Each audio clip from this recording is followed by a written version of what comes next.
Hi, I'm Mark Harvey, and I'm based in Auckland, New Zealand.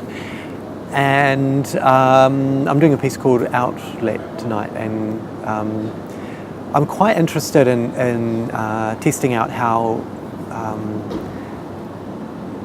audiences, members of the public, engage with live performance, and so I'm doing this thing where I'm standing in a space, basically, and audience members have a chance to enter the space one by one and wrestle me down to the ground.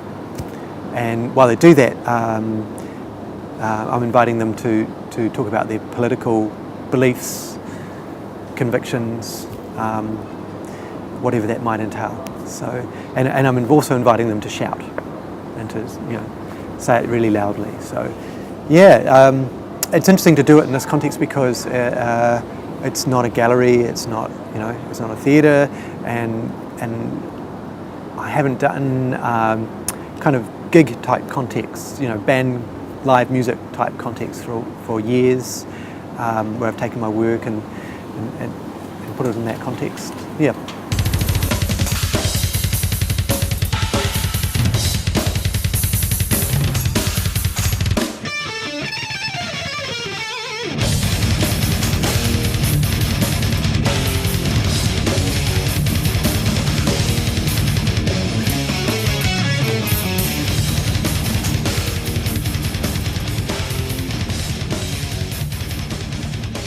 My original background is in dance and choreography, and then I've moved over for the last 14 years into performance art. I also have a background in visual art, and I mostly show in visual art contexts.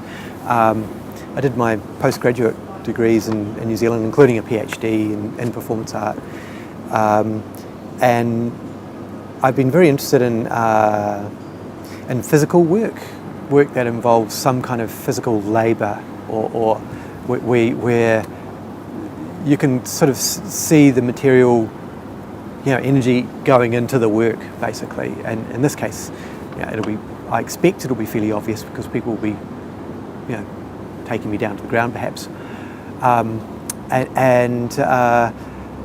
Some things I've been interested in is the physical actions, and that I'm doing, or the audience is doing with me, and some kind of spoken verbal interaction, and where people, where the kind of lines between safety and safe boundaries can be kind of played with a bit in the activity of the performance. So there's a sense of encounter.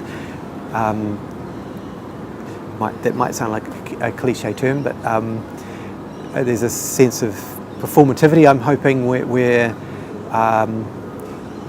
there's a kind of sense of discovery from what comes about in that moment with my engagement with audience members.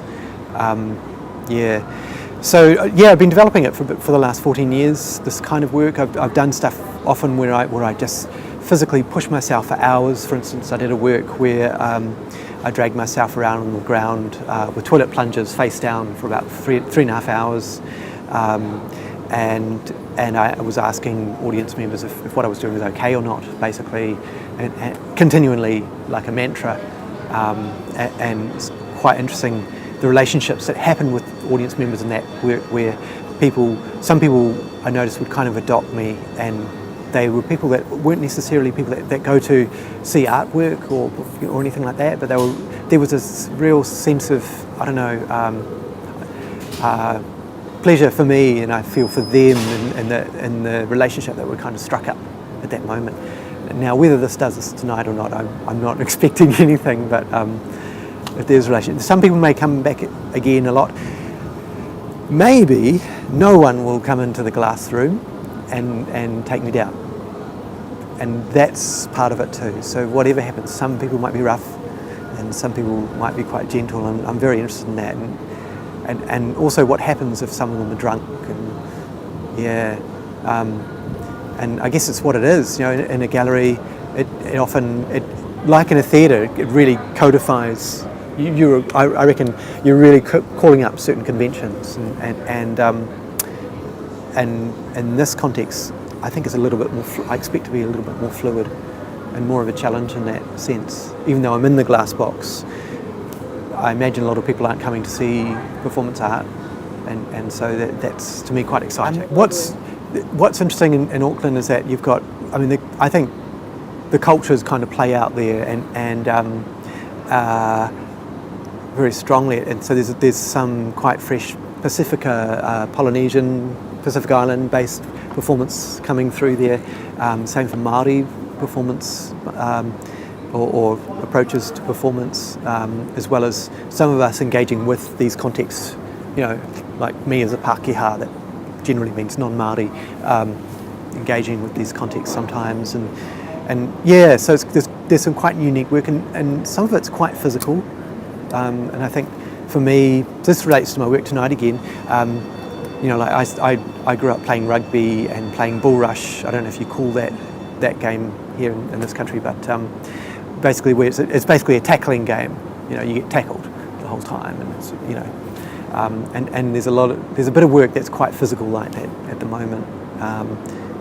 I've been seeing and being a part of in a way. I'm really interested in politics, and I'm really interested in people talking about politics. And I'm talking about my grandfather makes me think of this, because we grew up in a family that we had 3 union delegates in our family, and it's very unusual for New Zealand. There's not many unionists there anymore, and so talking about politics has always been a big thing. And each of those union delegates belonged to a political party, and so yeah, and a lot of my people I know where I grew up didn't talk about politics at all. It was frowned upon. So I'm interested to see how Australians in this context choose to talk about politics. And of course it doesn't have to be politics in terms of political parties, it can just be, I don't know, privilege, or just the power relationship between them and I, or I don't know, anything, religion, whatever. So, yeah.